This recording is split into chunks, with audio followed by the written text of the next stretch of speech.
Buenas noches con todos. Yo les pido por favor que abran sus Biblias en el segundo libro de Samuel, capítulo 9. Segunda de Samuel, capítulo 9.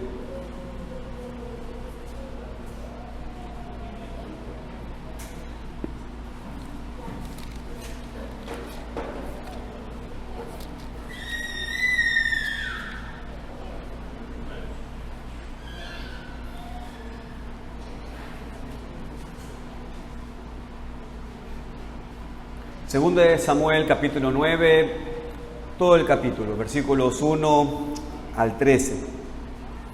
Segunda de Samuel, capítulo 9, versículos 1 al 13. Dice así la palabra de Dios.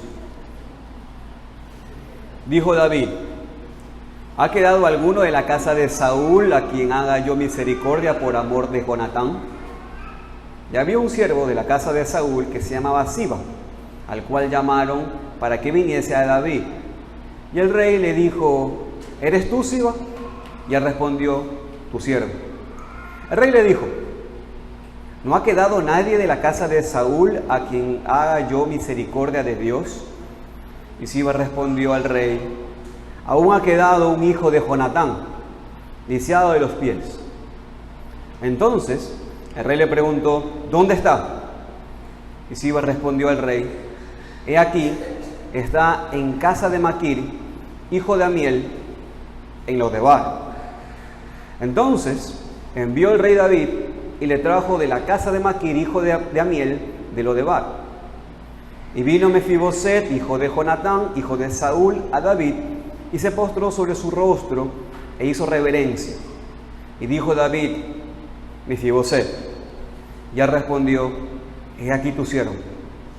Y le dijo David: no tengas temor, porque yo, la verdad, haré contigo misericordia por amor de Jonatán tu padre, y te devolveré todas las tierras de Saúl tu padre, y tú comerás siempre a mi mesa. Y él, inclinándose, dijo: ¿quién es tu siervo para que mires a un perro muerto como yo? Entonces el rey llamó a Siba, siervo de Saúl, y le dijo: todo lo que fue de Saúl y de toda su casa, yo lo he dado al hijo de tu señor. Tú, pues, le labrarás la tierra, tú con tus hijos y tus siervos, y almacenarás los frutos, para que el hijo de tu señor tenga pan para comer. Pero Mefiboset, el hijo de tu señor, comerá siempre a mi mesa. Y tenía Siba 15 hijos y 20 siervos. Y respondió Siba al rey: conforme a todo lo que ha mandado mi señor el rey a su siervo, así lo hará tu siervo. Mefiboset, dijo el rey, comerá a mi mesa como uno de los míos, como uno de los hijos del rey. Y tenía Mefiboset un hijo pequeño que se llamaba Micaía, y toda la familia de la casa de Siba eran siervos de Mefiboset. Y moraba Mefiboset en Jerusalén, porque comía siempre a la mesa del rey y estaba lisiado de ambos pies. El día de hoy, mis queridos hermanos y amigos, quiero predicar sobre esta porción, y mi propuesta en esta predicación es esta: así como David hizo misericordia a Mefiboset por amor de Jonatán, así Dios nos muestra misericordia a nosotros por amor de Cristo. Así que vamos a orar para que el Señor nos guíe a todos nosotros. ¿Oramos? Vamos a orar. Señor, te pedimos, Padre, que tú nos guíes a todos los que estamos aquí. Señor, guíanos tanto a los chicos, a los bebés, que tienen capacidad de oír tu voz. No tienen la capacidad para entender el español, pero sí tienen la capacidad para oír tu voz poderosa, porque con tu palabra creaste a todos. Y Señor, por eso te queremos rogar que tú nos ayudes a poner atención a tu palabra, pero rogamos, Padre, que no importa la edad, porque nada es imposible para ti, te pedimos, Señor, que tú envíes salvación y vida eterna. Te lo rogamos, Señor, porque solamente tú lo puedes hacer. Te pedimos esto, Señor, en el nombre de Cristo Jesús. Amén. Amén. Para mí, una de las cosas más emocionantes que puedo experimentar, hermanos, es leer la palabra de Dios y encontrar una verdad que no había visto antes. No me refiero a inventar algo, por cierto, o poner un significado sobre un texto que no fue el propósito del Espíritu Santo. Pero creo que cada cristiano conoce la emoción de leer un pasaje y ver cómo el Espíritu Santo abre el entendimiento para poder ver lo que Él quiso decir en ese texto. Y disfruto mucho de esta bendición, hermanos, en verdad, cuando leo el Antiguo Testamento. Probablemente la razón es porque no me la enseñaron bien, a lo mejor cuando me comenzaron a enseñar el Antiguo Testamento no me enseñaron a leerlo, pero para mí hay mucha emoción cuando leo ahora un pasaje del Antiguo Testamento y ver cómo el Espíritu Santo me va guiando y me va mostrando a Cristo en medio de ese pasaje. Pero ahora, hermanos, cuando voy entonces a estos textos, amo muchísimo poder leer y estudiar el Antiguo Testamento. Amo leerlo, amo predicarlo y amo ver lo que Dios nos enseña en cuanto a sí mismo y en cuanto a la salvación en Cristo. Muchos no entienden cómo podemos hablar de encontrar a Cristo en el Antiguo Testamento y cómo podemos ver ilustraciones de la salvación en el Antiguo Testamento. Pero, mis queridos hermanos y amigos, no estamos inventando nada. La Biblia es un conjunto. La Biblia tiene el mismo tema, desde Génesis hasta Apocalipsis. Y el tema es la gloria de Dios revelada en y a través de su Hijo Jesucristo. En nuestro pasaje de hoy, leemos una historia que debería hacer que cada cristiano piense inmediatamente en la salvación. Es una historia de David. Mi querido Ian, es una historia de David. Es una historia que aquí nos muestra una figura de Cristo. En muchas partes de su vida vamos a encontrar eso cuando vemos a David, quien apunta a Cristo en muchas cosas en su vida. Y también, solamente por la historia misma, comparándola con el resto de las Escrituras, podemos ver aquí una ilustración de la salvación. Una historia que es una imagen muy clara de cómo Dios trata con nosotros en la salvación por causa de Cristo. Vamos a aprender en este mensaje que así como David hizo misericordia a Mefiboset por amor de Jonatán, así Dios nos muestra misericordia a nosotros por amor de Cristo. Así que vamos a considerar, hermanos, en primer lugar el contexto de esta historia. Fíjense por favor los versos 1 al 4. Fíjense por favor los versos 1 al 4. Los chiquitos también lo pueden hacer porque también, ¿no es cierto?, sabemos leer, ¿no es cierto? Así que también vamos a ver el texto. Está en 2 de Samuel, capítulo 9, versículo 1 al 4 por ahora. Fíjense. ¿Cómo comienza, hermanos, este texto? Fíjense, ¿cómo comienza? Comienza con una pregunta. David empieza la historia con una pregunta. ¿Cuál es la pregunta? ¿Ha quedado alguno de la casa de Saúl? David hace esta pregunta en este momento porque es rey sobre todo Israel, como leemos en el capítulo anterior. Y Dios le había dado reposo a sus enemigos, como leemos en el capítulo 7. ¿Ok? Ese es el contexto. Y ahora que ya David ya está establecido en el reinado, ya es rey, pero para ese momento David ahora tenía paz en el reinado. Ahora que estaba todo en paz, ahora que estaba todo quieto, David comienza a pensar en sus asuntos personales, es decir, bueno, ¿qué es lo que yo había prometido antes? Cosas así, ¿se dan cuenta? Entonces ahora él se enfoca en la promesa que él hizo a su amigo querido Jonatán, que vamos a ver en un momento. Pero David tiene que preguntar esto, tiene que preguntar si todavía hay alguno vivo de la descendencia de Saúl, porque Dios había quitado el reino de Saúl por su pecado. Él había muerto junto con Jonatán en las manos de sus enemigos. Si leemos en Primera de Crónicas, capítulo 10, verso 6, ustedes leerán esto. Así murieron Saúl y sus 3 hijos, y toda su casa murió junto con él. Dios destruyó la casa de Saúl, quitó el reino de él y lo dio a David. Por eso David tiene que preguntar si hay alguien sepa de alguna persona que tal vez haya sobrevivido de la casa de Saúl. Ahora bien, ¿por qué pregunta esto? ¿Por qué quiere saber si todavía había alguien vivo? El versículo 1 nos dice claramente, fíjense, versículo 1. ¿Ha quedado alguno de la casa de Saúl a quien yo haga misericordia por amor de Jonatán? ¿A qué se está refiriendo aquí David? David se está refiriendo a un pacto que él había hecho con Jonatán. Mis queridos hermanos y amigos, en 1 Samuel capítulo 18 leemos del amor que había entre David y Jonatán. Era un amor tan puro que tenían como amigos que ellos hicieron un pacto. Y específicamente en el capítulo 20, cuando Jonatán iba a investigar cómo se sentía su padre Saúl con respecto a David, porque tienen que entender que Saúl tenía celos de David, porque David prosperaba en el reino y la gente comenzaba a verlo como un gran líder. Entonces le tenía celos y lo quería matar.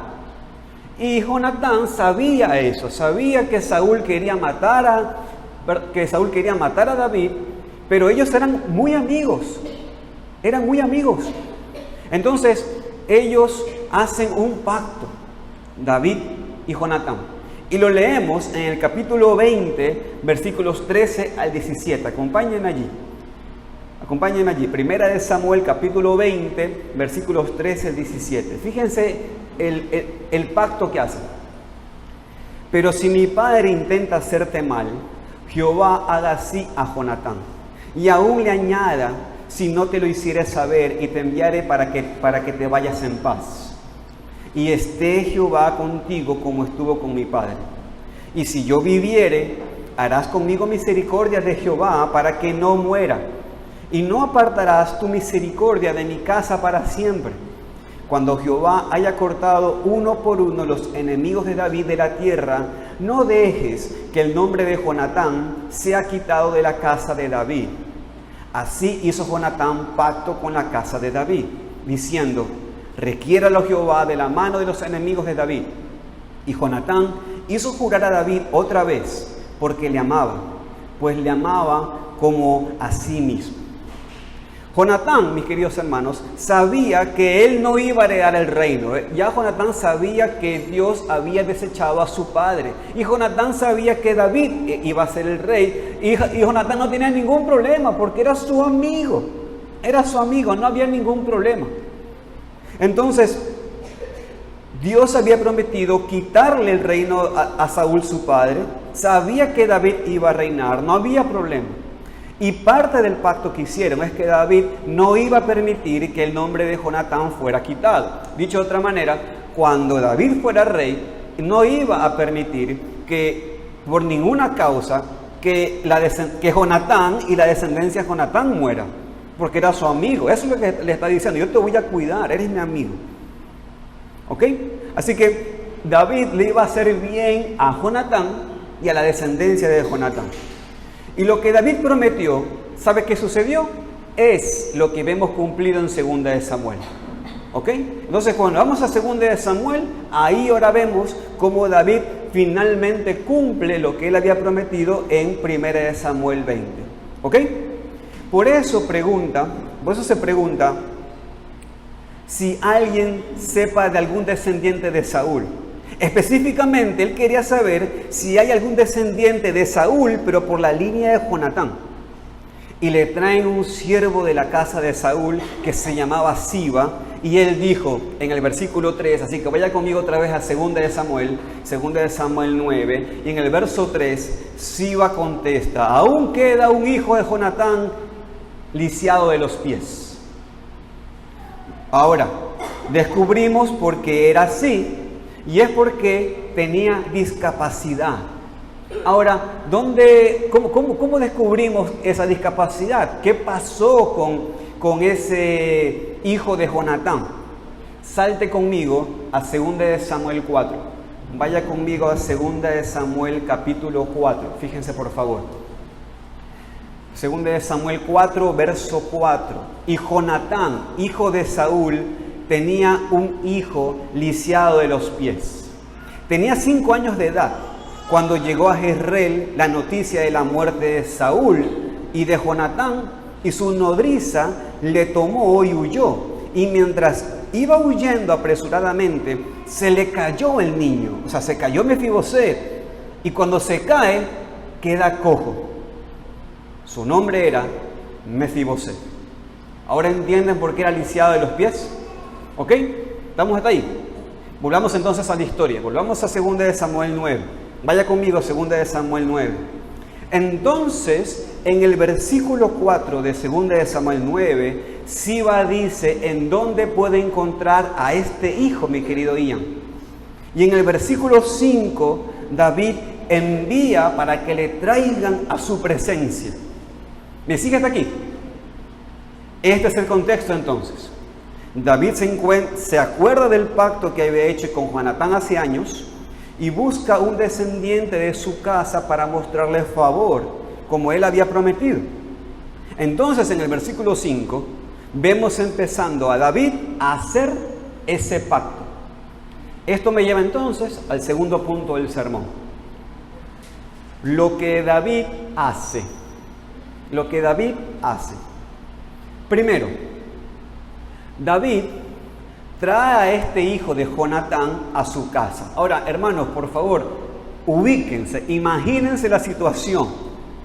En este contexto, hermanos, en esta cultura de esos días, muchas veces el rey destruiría toda la descendencia del rey anterior. ¿Saben para qué? Para estar seguro que nadie iba a rebelarse en contra de él.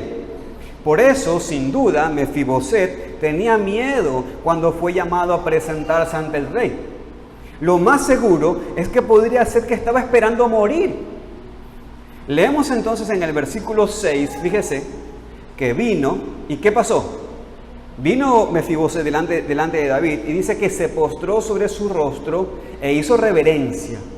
Por cierto, no habla aquí que Mefiboset lo estaba adorando a David. No, es el típico saludo que se le hace a las autoridades, como estuvo hoy hablándonos Iván, ¿no es cierto?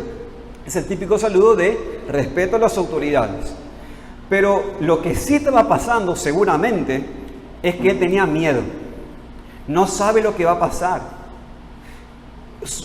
Se nota que él tiene una actitud humilde y está rogando por su vida. Y fíjense lo que dice David en el versículo 7. Fíjense, 2 de Samuel 9, 7. Y le dijo David, no tengas temor. ¿Sí ven? Claramente miraba en su gesto corporal de que tenía miedo a Mefiboset. Y le dice, no tengas temor, porque yo a la verdad haré contigo misericordia por amor de Jonatán tu padre. Yo te devolveré todas las tierras de Saúl tu padre, y tú comerás siempre en mi mesa. Entonces David le trae a su casa, le muestra misericordia, y la palabra aquí, esa palabra misericordia, es una palabra clave, hermanos, porque esta palabra nos habla del amor de pacto.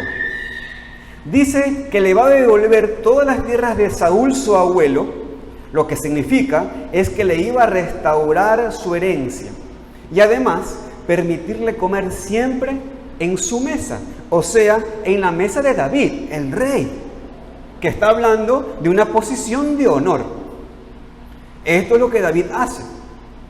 Y David no lo hace, mis queridos hermanos, porque Mefiboset lo merece, para nada. David no lo hace porque conoce bien a Mefiboset. De hecho, ni lo conoce. No lo hace porque siente un gran cariño por Mefiboset. Porque él dice lo que hace por amor de Jonatán, su padre. Se lo dice, lo hago por amor a tu padre. Exactamente como había dicho al principio del capítulo, que quiso hacer misericordia por amor de Jonatán. Entonces, hermanos, hasta este punto, ¿es o no es una bonita historia? Es una bonita historia.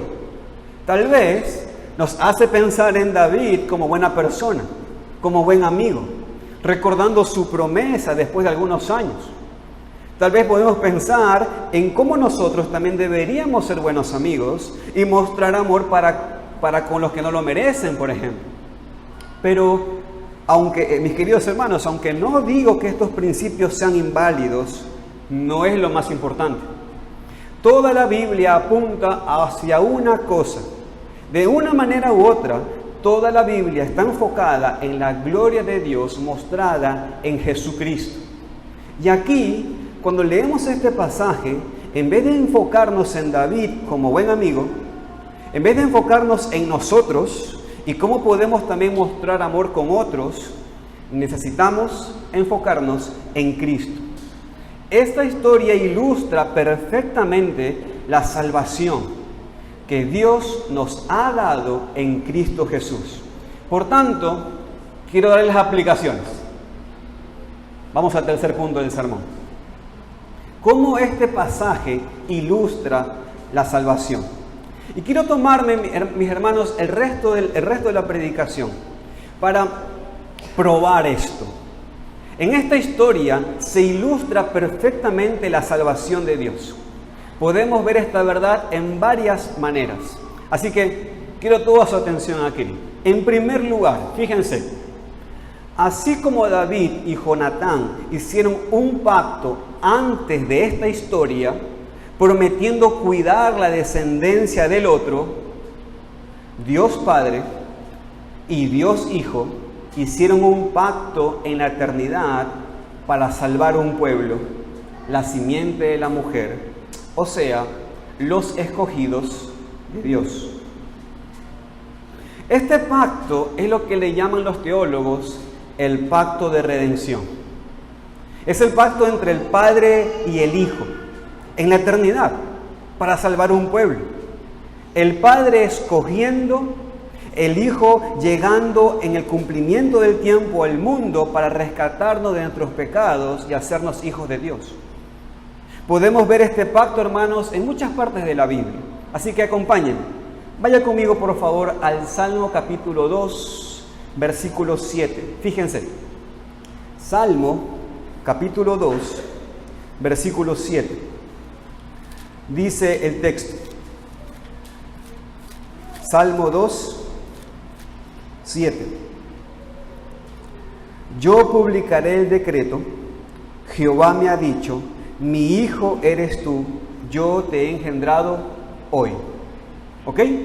Muy bien. Ahora miren, hermanos, ese mismo texto en el Nuevo Testamento se cita varias veces. Y allí aprendemos que se refiere a Cristo. O sea, este salmo es un salmo mesiánico. El pasaje más claro para ver esto es Hechos 13:33. Acompáñenme, por favor, a Hechos capítulo 13, versículo 33.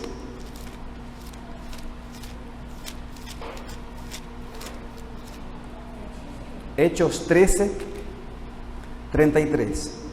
Dice: la cual Dios ha cumplido a los hijos de ellos, a nosotros, resucitando Jesús, como está escrito también en el Salmo 2: mi hijo eres tú, yo te he engendrado hoy. Entonces, fíjense lo que dicen estas personas en el Nuevo Testamento. Sea lo que sea que estuviera hablando, ellos dicen que Jesús es el cumplimiento del Salmo 2. Entonces, comparando Biblia con Biblia, vemos que el Salmo 2 es una profecía de Cristo. Vemos lo mismo, hermanos, en Hebreos 1, que esto se refiere a Cristo. Es el Padre hablando al Hijo, y el Padre dice al Hijo en el Salmo 2:8. Ahora vuelva conmigo al Salmo 2. Fíjese, por favor. Vaya conmigo al Salmo 2, versículo 8. Dice, en el 7 le dijo: tú eres mi hijo, ¿no es cierto? En el 8 le dice: ya que eres mi hijo, mira el versículo 8, pídeme y te daré por herencia, ¿qué cosa? Las naciones, y como posesión tuya, los confines de la tierra. Hermanos, el Padre prometió las naciones al Hijo. Dicho de otra manera, prometió darle un puñado de hombres de toda tribu, de toda lengua y de toda nación. ¿Y sabe qué dice? Esa sería la herencia de Cristo. Pregunta entonces, ¿cuándo sucedió esto? ¿Cuándo sucedió esta conversación entre el Padre y el Hijo? Pues, hermanos, efectivamente tiene que ser antes de la creación, porque Efesios capítulo 1 nos enseña que Dios nos ha escogido antes de la fundación del mundo. Entonces, en un momento en la eternidad, antes de la creación del mundo, el Padre prometió al Hijo darle las naciones por herencia. O sea, ¿qué cosa? Nosotros. Y eso es lo que efectivamente leemos en Hechos 1:18, cuando se habla de las riquezas de la gloria de su herencia en los santos. La herencia de Cristo, ¿saben cuál es, hermanos? Los santos. La herencia de Cristo se encuentra en los santos, o sea, en nosotros. El Padre prometió al Hijo los escogidos como su herencia. El Hijo prometió someterse voluntariamente al Padre y venir al mundo para vivir, morir, resucitar, para salvar a su herencia de sus pecados. Hermanos, esto es el pacto de redención. Otra prueba de este pacto de redención, de que esto ha sido hecho antes de la fundación del mundo, se encuentra en Apocalipsis capítulo 13, versículo 8. Fíjese por favor, Apocalipsis capítulo 13, versículo 8. Apocalipsis capítulo 13, verso 8. Dice: Y la adoraron todos los moradores de la tierra, cuyos nombres no estaban escritos en el libro de la vida del Cordero, que fue inmolado desde el principio del mundo. Hermanos, sin entrar en detalle, vemos lo mismo aquí. El mismo plan de redención, el mismo pacto de redención que fue planeado antes de la fundación del mundo. El plan de salvación por medio de la muerte de Cristo no es un plan B. No es un plan B que Dios inventó cuando el hombre cayó en pecado, sino que de hecho siempre ha sido el único plan divino. Esto es lo que el pacto de redención refleja. Es un pacto, un acuerdo, un plan entre el Padre y el Hijo antes de la fundación del mundo para salvar a un pueblo y darlo al Hijo como herencia. Entonces, este pacto previo que David había hecho con Jonatán, que es lo que causó que buscara a Mefiboset para mostrarle misericordia y favor, ilustra lo que Dios hizo en la eternidad para planear nuestra salvación.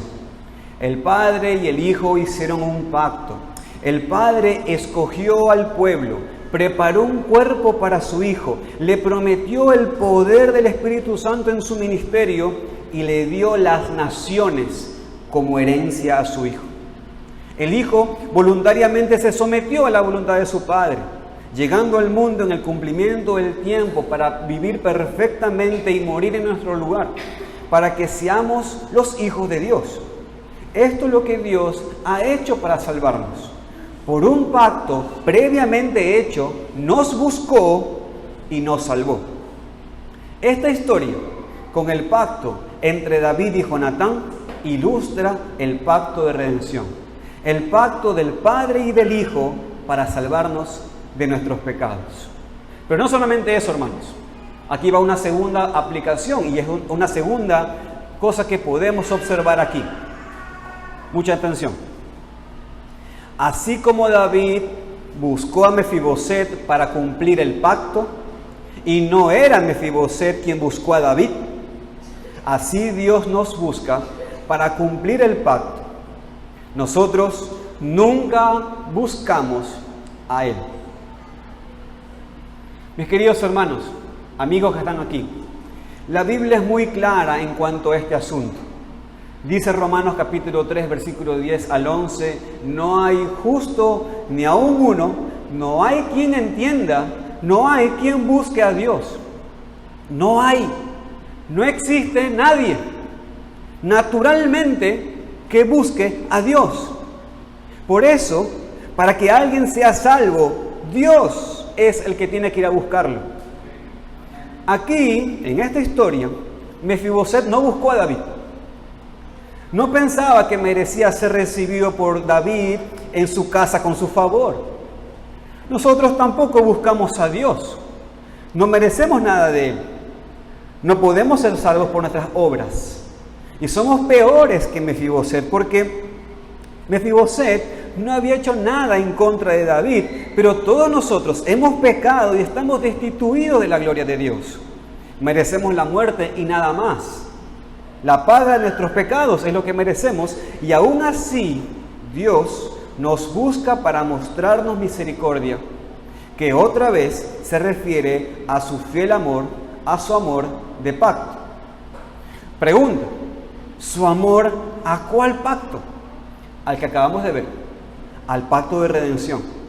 Su promesa hecha con su Hijo para salvarnos, para dar a su Hijo las naciones como herencia. Dios tiene que buscar a su pueblo para cumplir su pacto con su Hijo. Mis queridos amigos, hermanos que están aquí, es el Padre quien nos lleva donde su Hijo, y es por eso que el Hijo dice: todo aquel que el Padre me trae a mí, no lo echo fuera. No tiene nada que ver con nosotros.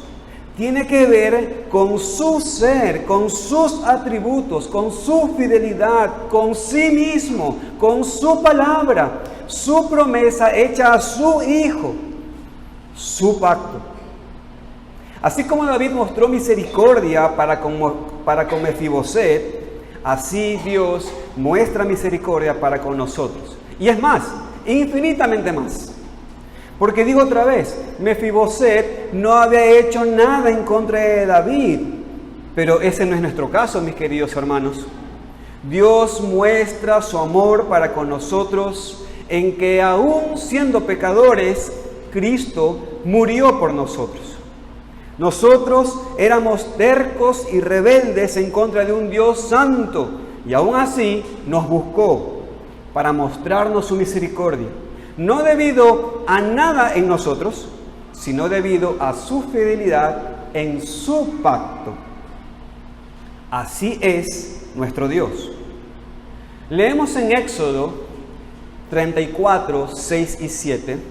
Éxodo 34, 6 y 7 dice: Jehová es grande en misericordia y verdad, que guarda misericordia a millares, que perdona la iniquidad, la rebelión y el pecado. Ahora, mi querido hermano y amigo que estás aquí, te pregunto: ¿has recibido este amor de Dios? ¿Esta misericordia de Dios en la salvación? No lo mereces.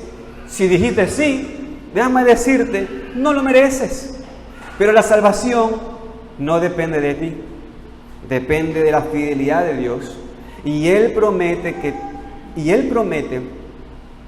que todo aquel que cree en Cristo, todo aquel que cree en su Hijo, será llamado para ser limpiado de sus pecados y será salvo.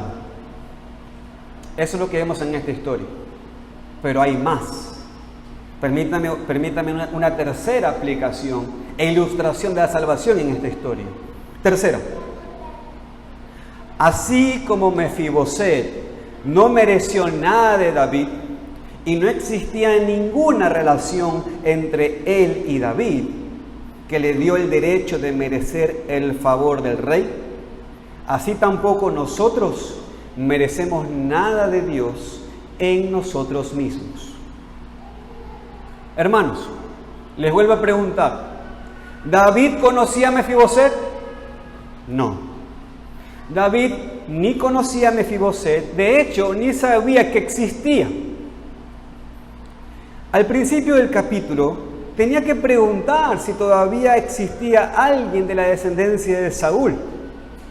Mefiboset nunca había hecho nada por David para merecer el tratamiento que recibió en este capítulo. De hecho, mis queridos hermanos, de cierta manera, Mefiboset no podía hacer nada por David. ¿Por qué?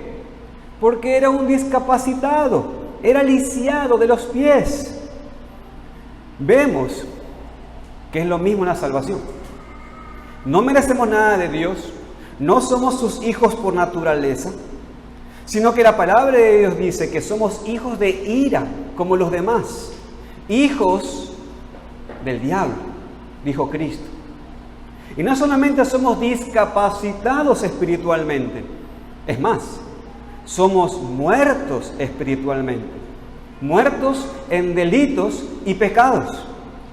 Entonces, lo que recibimos de Dios, recibimos por su pura misericordia, no por nada en nosotros. Efesios capítulo 2 dice que no somos salvos por obras, sino solamente por la gracia de Dios. Y de hecho, si leemos en Tito capítulo 3, nos dice que la salvación no es por obra de justicia que nosotros hubiéramos hecho, sino por su misericordia, por el lavamiento de la regeneración y por la renovación en el Espíritu Santo. Recibimos esta salvación solamente debido, mis queridos hermanos y amigos, al pacto hecho entre el Padre y el Hijo. Un pacto de pura gracia. Porque el pacto que Dios hizo con el primer hombre, Adán, en el Edén, era un pacto que Adán no cumplió. Adán cayó en pecado. Y ahora nosotros tampoco podemos guardar ese pacto y dar a Dios una obediencia perfecta, que es lo que requiere para estar delante de su presencia. Por eso, la salvación tiene que ser por pura gracia, no por nada en nosotros, no porque lo merecemos, no por nuestra obediencia, sino solamente por un pacto entre el Padre y el Hijo. Mis queridos hermanos y amigos, escúchenme, Mefiboset no mereció este tratamiento, era pura gracia. David no lo hizo por nada en él, sino debido al pacto que había hecho antes con su padre Jonatán. Nosotros no merecemos el favor de Dios tampoco, pero Él lo hace para cumplir su pacto con su Hijo Jesucristo. David mostró esta misericordia a un hombre discapacitado. Dios muestra su misericordia con cadáveres espirituales. Dios salva a los muertos y les da nueva vida. Es como la parábola que Cristo contó en Lucas 14. Un hombre, dice la parábola, que hizo una cena e invitó a muchos, pero todos tenían una excusa. Él se enojó y entonces dijo a su siervo que fuera por los caminos, que fuera por los vallados, que traiga a los pobres, a los mancos, a los cojos, a los ciegos. Así somos ante la salvación. Y digo, somos peor que eso porque nosotros estábamos muertos espiritualmente. Dios no salva a buenas personas que merecen la salvación. Dios salva a los peores de los peores para mostrar su poder y gloria. Dios salva a los muertos para mostrar que es Él quien tiene el poder de hacer el milagro de la regeneración y transformar aún el corazón más duro. Así que te pregunto, amigo y amiga que estás aquí, ¿crees que eres demasiado vil para que Dios te pueda salvar? Te quiero decir algo, amigo. No es difícil para Dios salvarte. De hecho, está buscando personas así. No te quiere limpio, como una vez predicó mi hermano Iván. No te quiere limpio porque no tienes poder para limpiarte. Él te quiere limpiar. Él te quiere así como estás, destruido por el pecado, desesperado, sin esperanza en este mundo.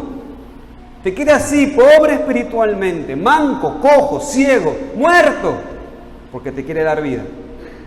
Dios busca a los peores para transformarlos, construir su reino y Él tener gloria. No lo mereces, por eso Dios te puede salvar. Y finalmente esta historia ilustra una aplicación más. Puede haber varias, es la que he podido ver y comparto lo que tengo. Finalmente entonces, una última ilustración. Así como David invitó a Mefiboset a su presencia y le dio posesiones y les hizo convivir con su familia, así Dios llama de lejos para estar ante su presencia y comer a su mesa. Fíjense por favor, 2 de Samuel, capítulo 9, versículo 7. Y le dijo David: no tengas temor.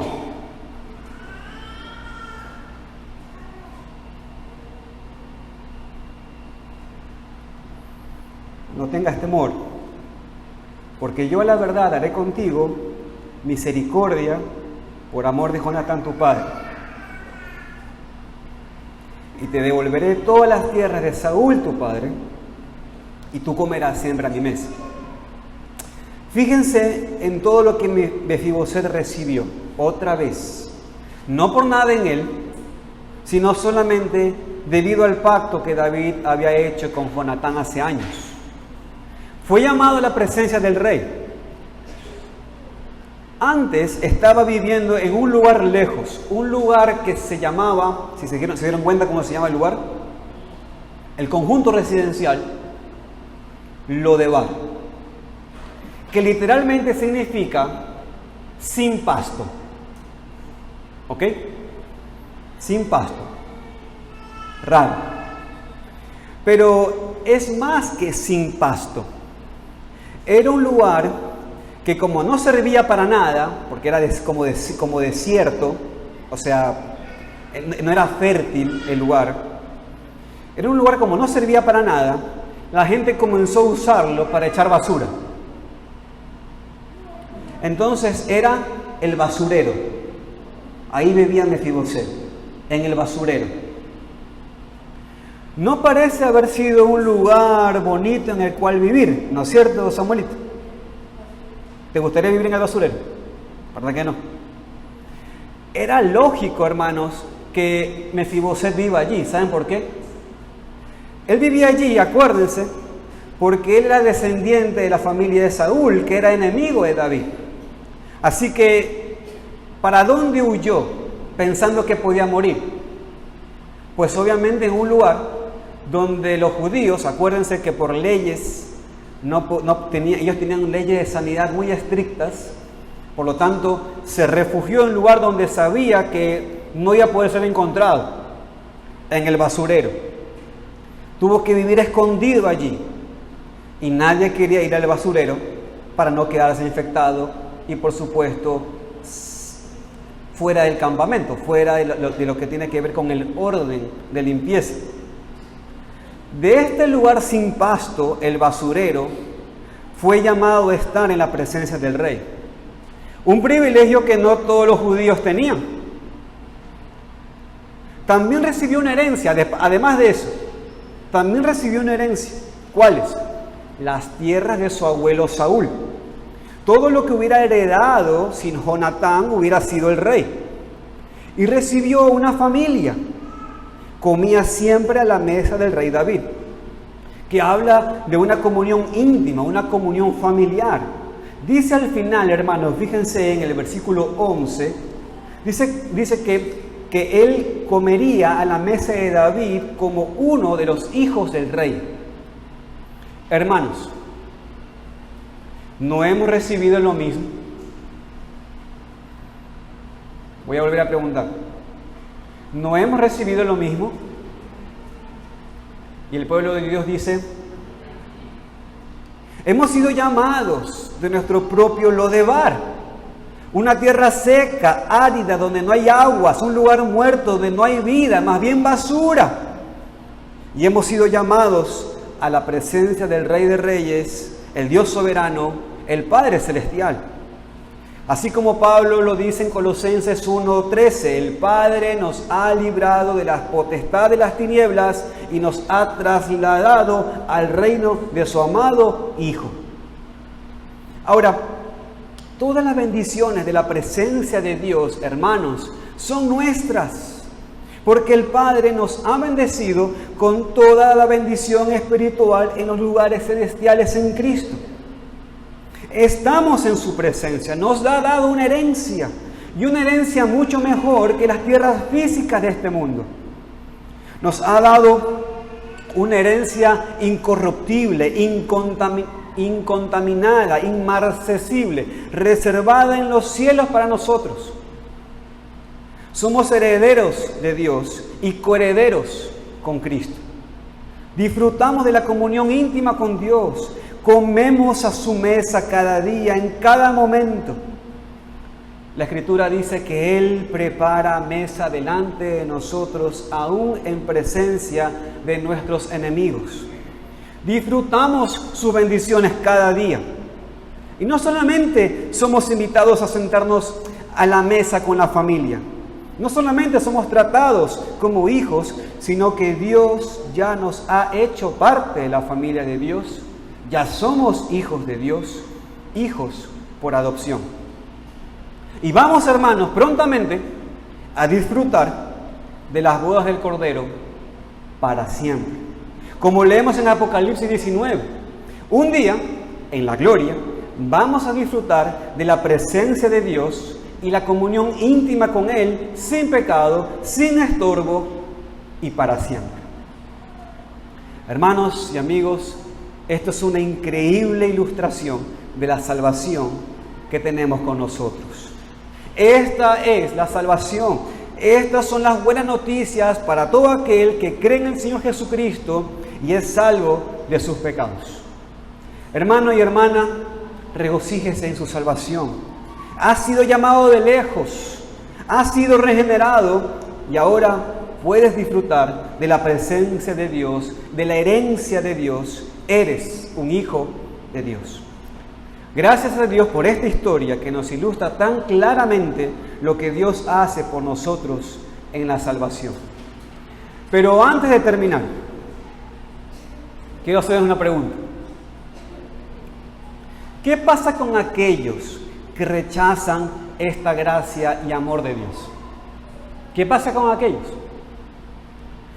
Leemos de Mefiboset aquí en el versículo 13, fíjese, versículo 13, que comía siempre a la mesa del rey. Continuamente disfrutaba de estos privilegios que le habían sido dados por la pura gracia de David debido al pacto que había hecho con Jonatán. Pero hermanos, amigos, escúchenme, tenemos un interesante contraste en el siguiente capítulo. En el capítulo 9, el que acabamos de ver, tenemos esta historia llena de gracia y misericordia y el fiel amor debido al pacto.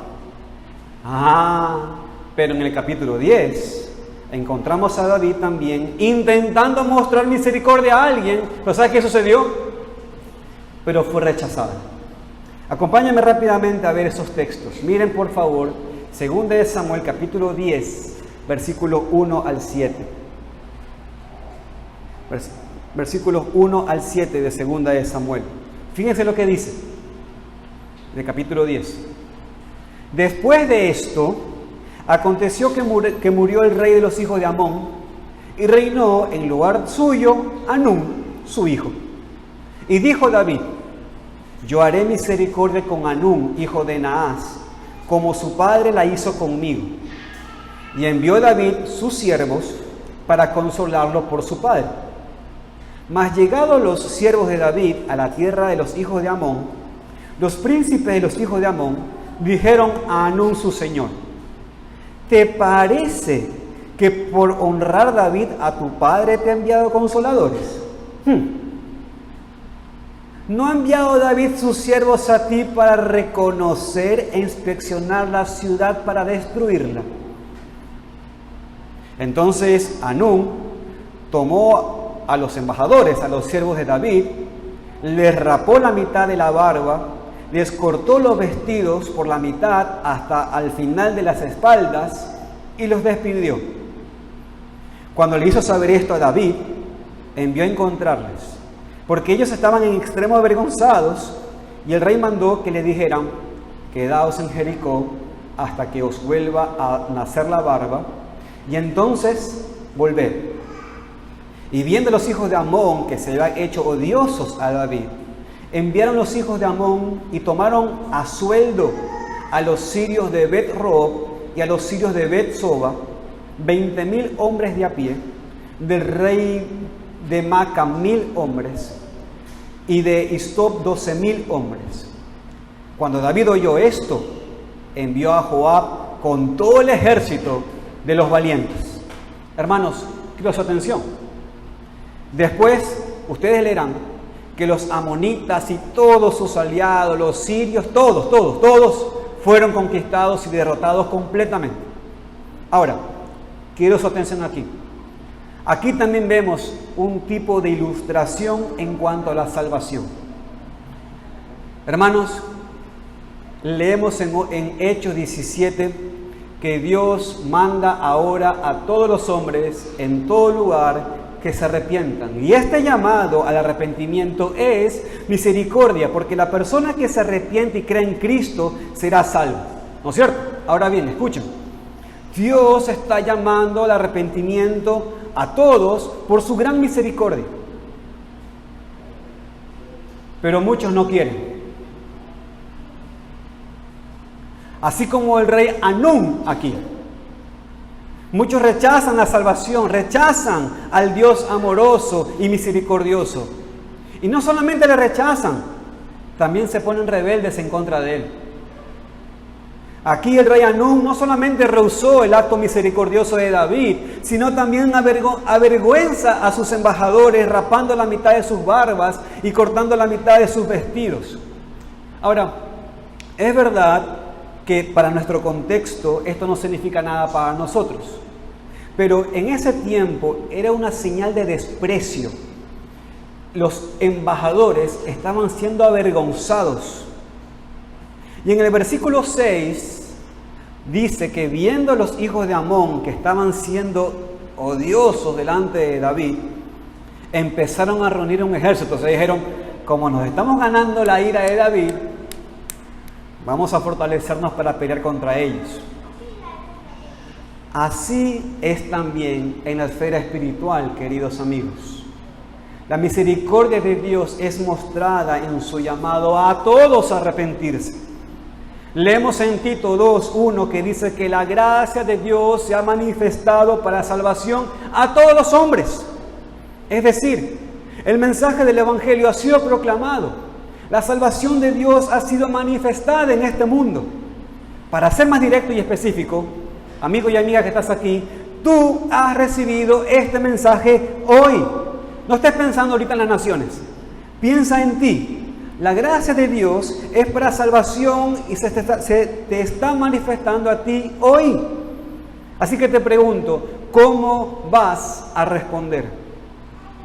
¿Como Mefiboset, humildemente recibiendo la gracia y disfrutando de su privilegio para siempre? ¿O como Anún, despreciando y rechazando la misericordia y después siendo destruido? ¿Qué harás? Que Dios, el día de hoy, te conceda la salvación que te la da por pura gracia. Y que Dios derrame su gracia en ti. Dios te manda a que hoy te arrepientas y creas en el Señor Jesucristo como tu único Señor y Salvador. Como conclusión, hermanos, entonces, al leer esta historia, en vez de enfocarnos en David como buen amigo, en vez de enfocarnos en cómo podremos ser mejores amigos, enfoquémonos en Cristo. Él es el centro de la historia. Que meditemos toda esta semana en esta ilustración de nuestra gran salvación. David trató a Mefiboset con favor, amor y gracia, no por sus obras, no por nada en él, ni porque lo merecía, sino por causa de su padre Jonatán, por causa del pacto que había hecho con Jonatán. Dios nos trata con nosotros no por nuestras buenas obras, ni porque merecemos algo, sino por causa de su amado Hijo, por el pacto que hizo con Él. Dios es fiel y es fiel a su pacto. Todo es por Cristo, por su nombre, por su vida, por su muerte, por sus méritos. Hemos sido regenerados, resucitados de entre los muertos, llamados a la presencia del gran Rey, bendecidos con toda bendición espiritual en Cristo, adoptados en su familia, y podemos comer a su mesa disfrutando su presencia para siempre por causa de Cristo. Él es la cabeza del pacto. Y esto, mis queridos hermanos, es una gran ilustración de la salvación. Si todavía estás esperando fuera, si todavía te estás poniendo rebelde en contra de Dios, hoy cree en Él. Hoy ven al arrepentimiento y fe para recibir su gran amor y su misericordia. Y cristiano, conoce a tu Dios. Hermano, hermana, crezca en el conocimiento de Dios. Regocíjese en su salvación. Medite en esta historia que nos ilustra tan perfectamente la salvación que hemos recibido. Así como David hizo misericordia a Mefiboset por amor de Jonatán, así Dios nos muestra misericordia a nosotros por amor de Cristo. Amén. Gloria al nombre de Cristo. Oremos.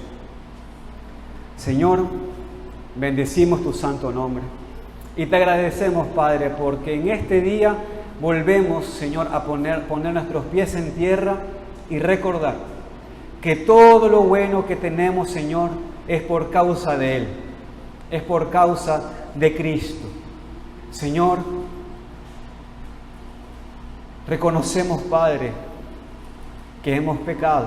Reconocemos, Señor, que no podremos ser perfectos en esta tierra. No podremos ser perfectos en esta tierra.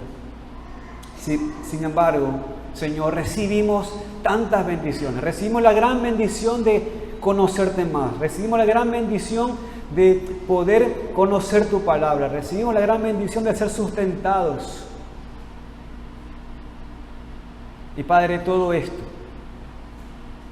por la herencia que pactaste con tu Hijo. Señor, queremos dar gloria a nuestro Salvador. Gracias, Señor, por tu plan. Y Padre, queremos también rogarte que nos ayudes a tener compasión de los demás.